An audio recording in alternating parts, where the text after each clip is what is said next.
Hey guys and girls, PokeTinking here back with another Pokemon video.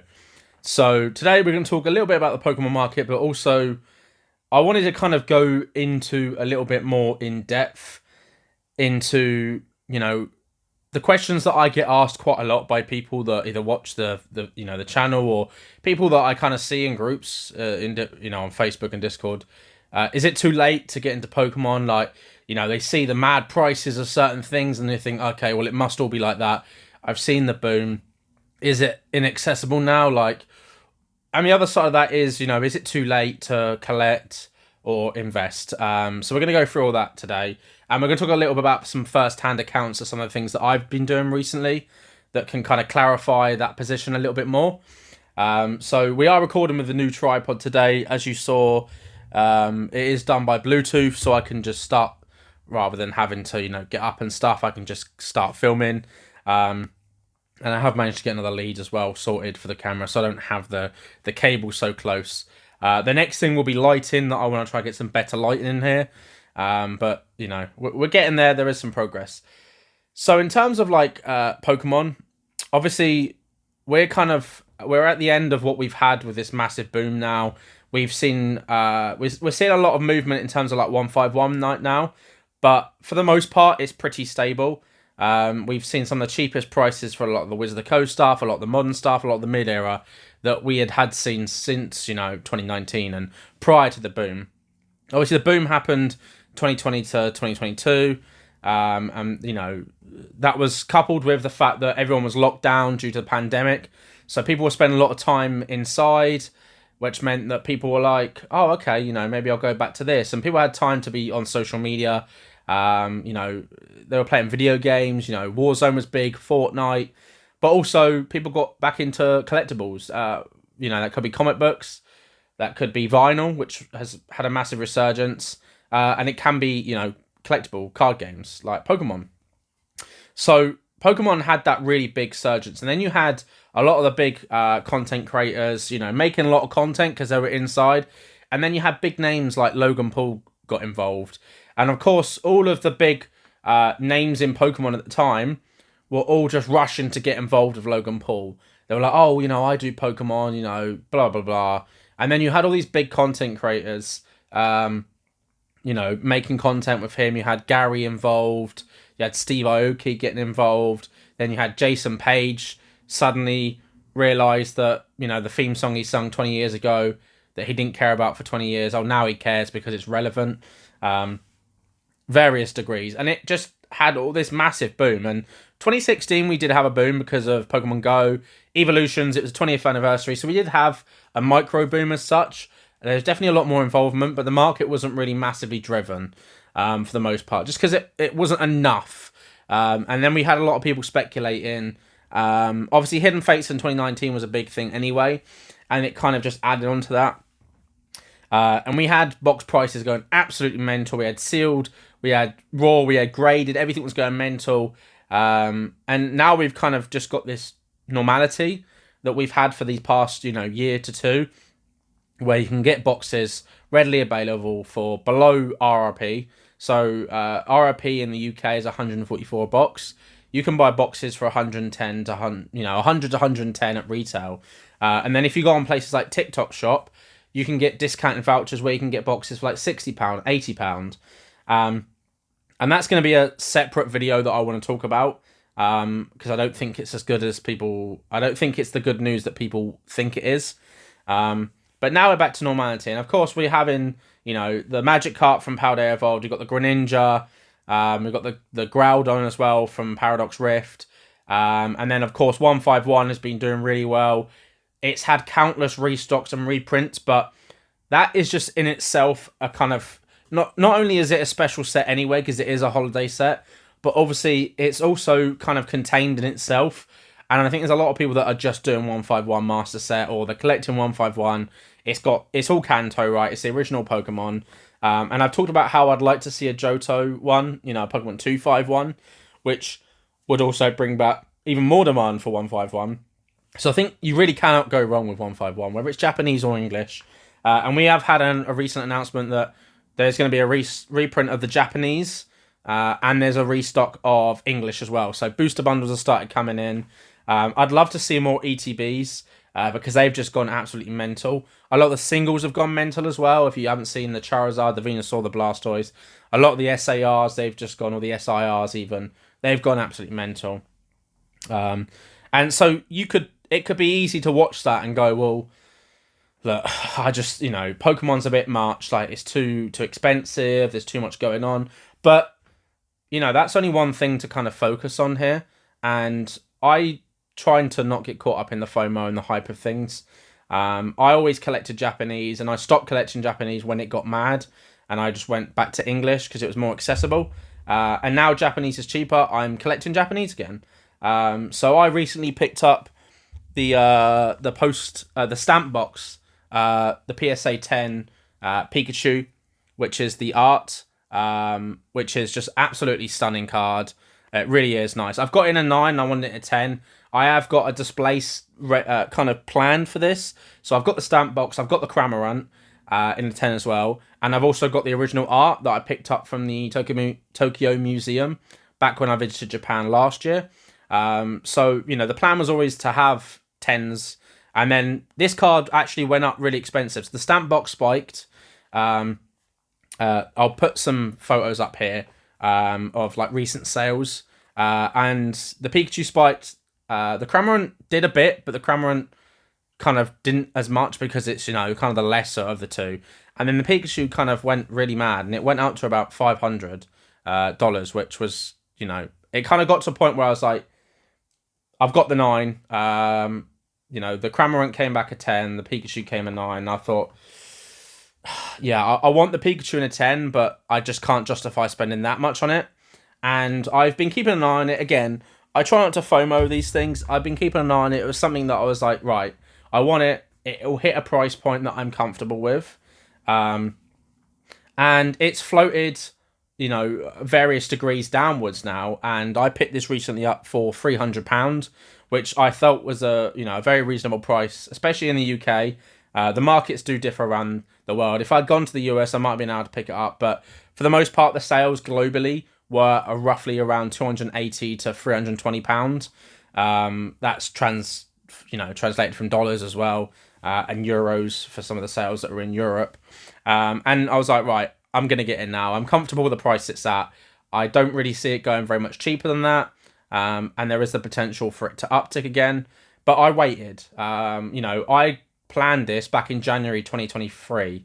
So that is 18 months.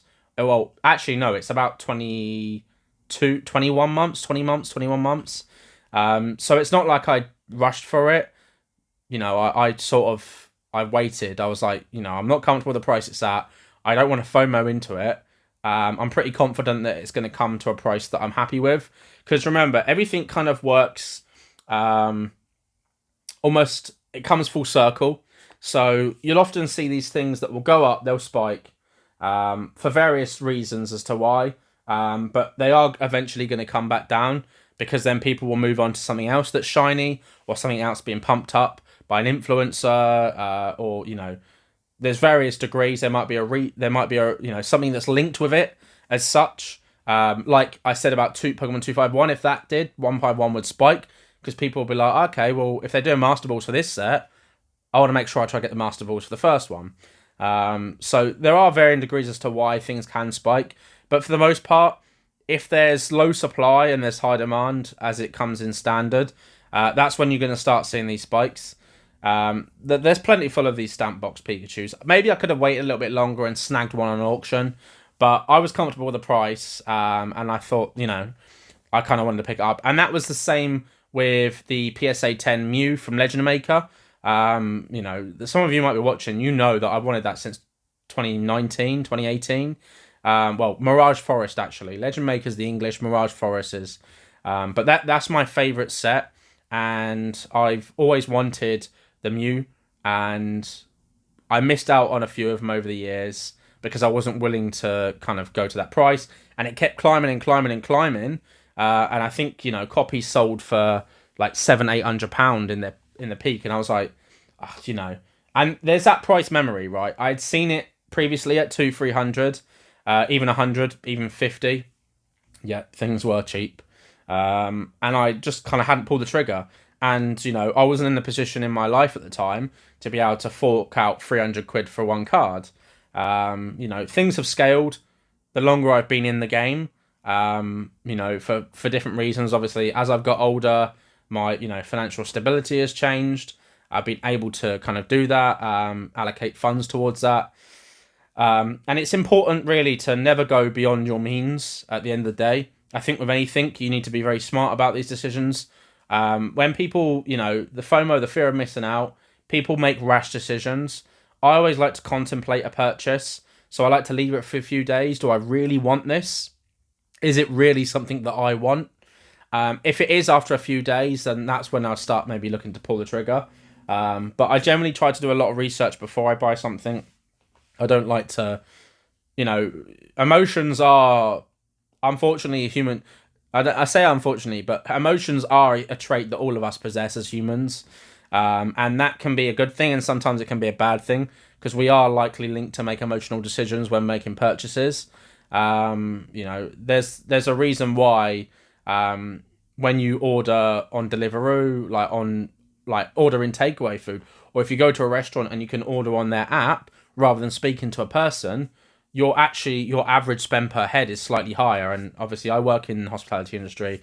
I track a lot of these things, and I see these trends that people are more likely when you haven't got someone taking your order, because you think, oh, okay, well, if I order this, maybe they're going to think I'm a bit being greedy. But when you've got the choice there for yourself, you're more likely, and that's when we start seeing a bit of average spend per head, and that's when people start spending more money.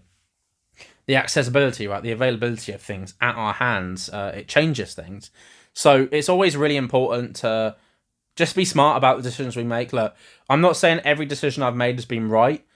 I've had to learn, unfortunately. That's the way that these things works. Lessons can be expensive, but I always try to, use the lessons that I've learned to try at least give my perspective and educate those that are watching this that might go, do you know what? Maybe I will just give it a few more days. Just let me really hash it out in my head. Maybe get as much evidence as I can. The same thing as I wanted a Gold Star Pikachu. And I debated whether or not I wanted a 7 or an 8. I was bidding on one and I lost it. And I was like, and that's when you'd go, right, okay, this is sold for this. Maybe maybe I'll spend a little bit more just to get it because I want it. And I went, do you know what? No. I put some feelers out. I got a 7 at the end of the day. It's a pretty strong 7. I feel like it could get an 8. If I decide to crack it. It is a recent grade, actually. And this was from a good friend of mine. I'll give you a closer look there. It is a really nice one. It is from the gift box. Again, a card that I wanted for a while. Always buy the card, not the grade. Often or not, there is a difference between a 7, 8, 9, 10. But sometimes, you can look at the card and go, do you know what? I'm not really sure. And I could crack that and resubmit, and it could get an 8. Or it could come back a 7. But, these companies are very inconsistent sometimes. But yeah, I think it's important to really just wait your turn and wait the time. Time in the market is always going to be trying to time the market. And these things are important as well when it's not just investing, whereas it's actually collecting. Obviously, we want to get the best bang for our buck, right? We want to buy things for the cheapest we possibly can. And that's kind of coming into, is there ever a bad or good time to come into the game? I think there's never really a bad time. They always say the best time was yesterday, and the second best time is today. But I think with Pokemon, look, you look at Scarlet Violet era, people are starting to catch on that it's actually a really good era.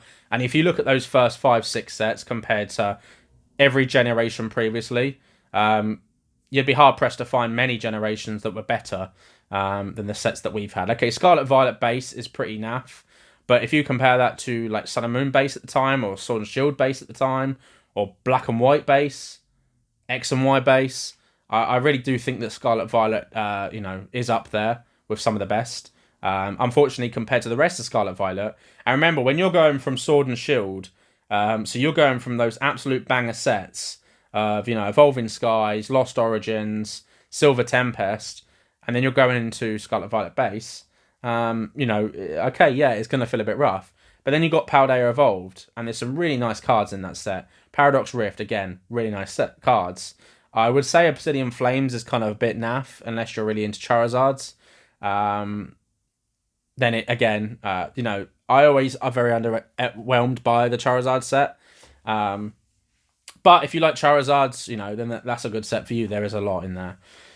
And then, of course, you've got Temporal Forces, which I think is a really good set. Then you've got Twilight Masquerade, again, very strong set. And then Stellar Crown has recently come out. And we're just talking about main sets here. And then, of course, we've got the Sparking Surge or whatever is the... I can't think of the name of it, but there'll probably be a photo up over here. But the Pikachu set, the sparkly Pikachu hat set, which a lot of people are calling it. Again, set looks really nice. Again, Pikachu's in it. From the Japanese pull rates, the SAR full up Pikachu seems to be quite rare, hard to pull. So it'll be interesting to see what the pull rates are in English. And that actually has trended upwards a little bit on pre-orders. So more closer to $120, $130 versus like $100, $110. Just because people are expecting it to be a little bit more popular than some of the previous sets. Now, the print runs have been a bit tighter on Temple Forces and Twilight Masquerade at the moment. Last time I checked, they were sold out at distro. And Twilight Masquerade, I know, was around £130 a box, 120-30. So it's a little bit more expensive than some of the other boxes, which you can get around £100 mark. Again, it's still very much under recommended retail price, so I still really feel like you're getting a good bargain there. The distro price, unless you order stupidly large amounts of quantities, your distro price is going to be around £94 to £98 a box. So if you're picking up a box for £100, the store really isn't making any money after card fees and shipping and stuff like that, and post and there's not really any money to be made, and that's why I stopped selling. I still buy from distro to keep for myself, but and I'll crack some packs and stuff like that. But there's no point buying it to sell because there's just no profit margins in it. So if you can pick these items up, absolutely great. Again, all these boxes are still relatively cheap.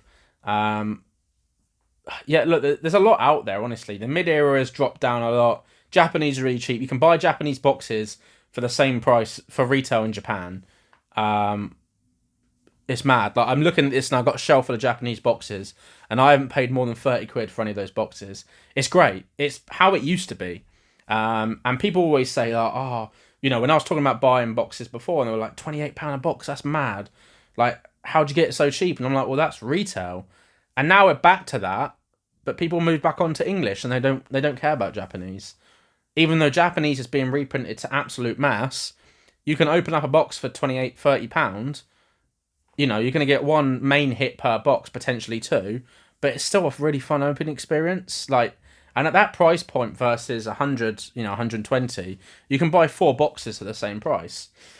I really do think that Japanese is a really good time now to collect and buy, just because it's so much cheaper. The entry point, you could buy, if you're buying 1 box a month of English, you could buy a box a week of Japanese, and you could crack a box every single week and have some fun with your friends and stuff like that, or whoever you open cards with. Maybe do it on your own.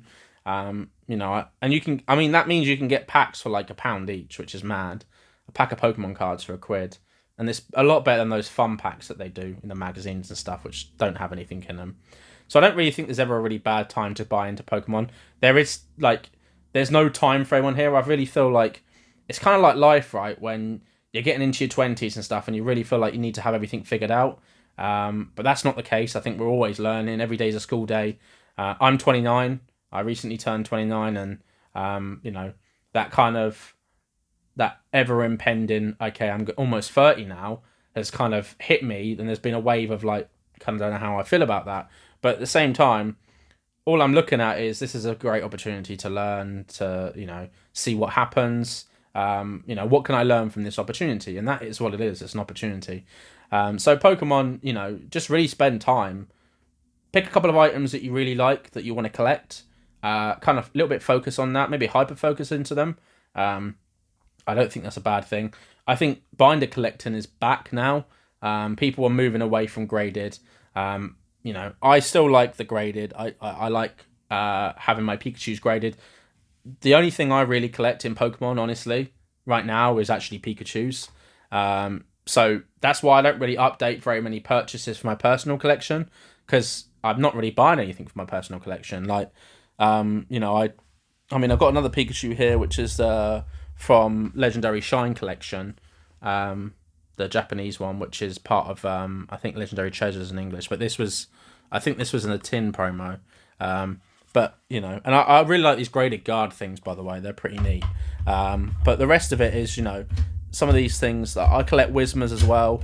So I've got a load of Whismers here and some recent bits that I've graded, like Glaceon and stuff. But for the most part, I'm just kind of taking my time with things. I know that there's time. There's no rush for any of this. There's no time frames here. You know, we're not in a rush to collect everything as quickly as we can. I think that FOMO element of it makes people make rash decisions and feel like they've got a short period of time to collect everything they need, but you don't. There's always time. There really is. And so many things that go up, most of the time they will come down. Okay, there's a chance that they go up 100% and they don't come back 100%. Maybe they come back 80%. But it's better to buy when something's dropping than when it's going up, right? And I think that's what drives a lot of these markets, is because people keep buying when things are going up, they panic. And I could have very much done that with the Stamp Box Pikachu or the Gold Star. I could have bought, and the Mew, I could have bought these things in the past at any point, and I wanted them, and I was like, do you know what? I'm just going to take my time with it, because, you know, I don't feel like they're a price point.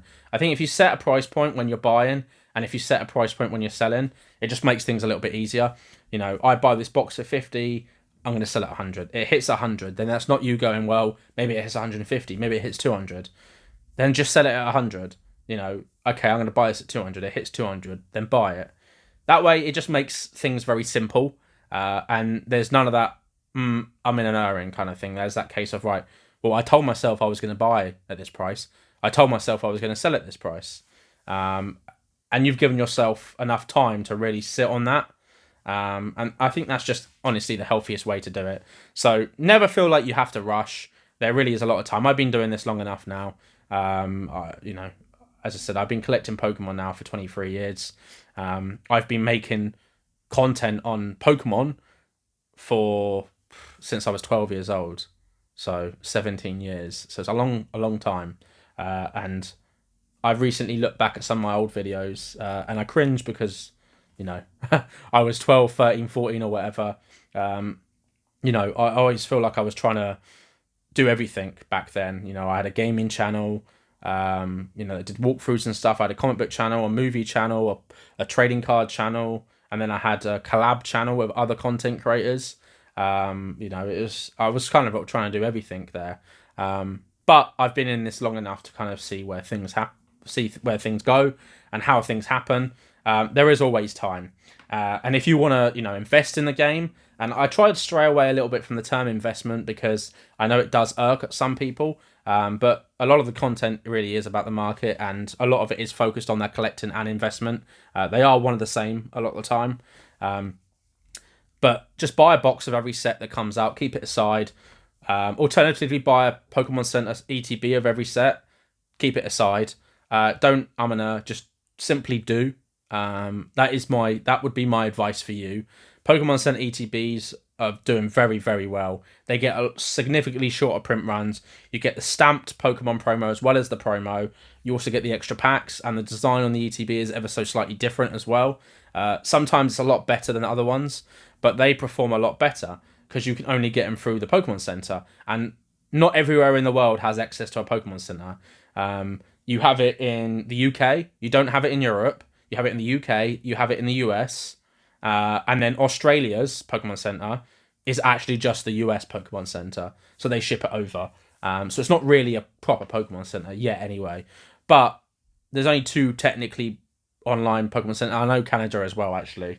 But it means a lot of the world can't access these, whereas anybody can walk into the shop and buy a normal ETB. So I would recommend the PC ETBs and then booster boxes. If you're purely looking at investment purposes only, go with just those 2. Don't overcomplicate it with collection boxes, with booster bundles, with tins, with the Pokeball things, the mini tins, none of that stuff. That stuff just ends up taking up more room, blisters and stuff, and they're a lot harder to sell. Pokemon Center ETBs and booster boxes are very, very liquid, and the chances are you'll always be able to sell those regardless of how the market is looking at that time. So thank you, as always, for watching this. If you've got to the end of this video, please hit all those links in the description below.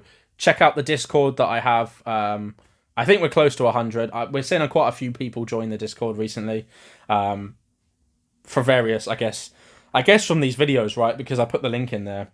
If you want to become a member, I'm not going to strongly urge Lou, but I would very much like it if you became a member.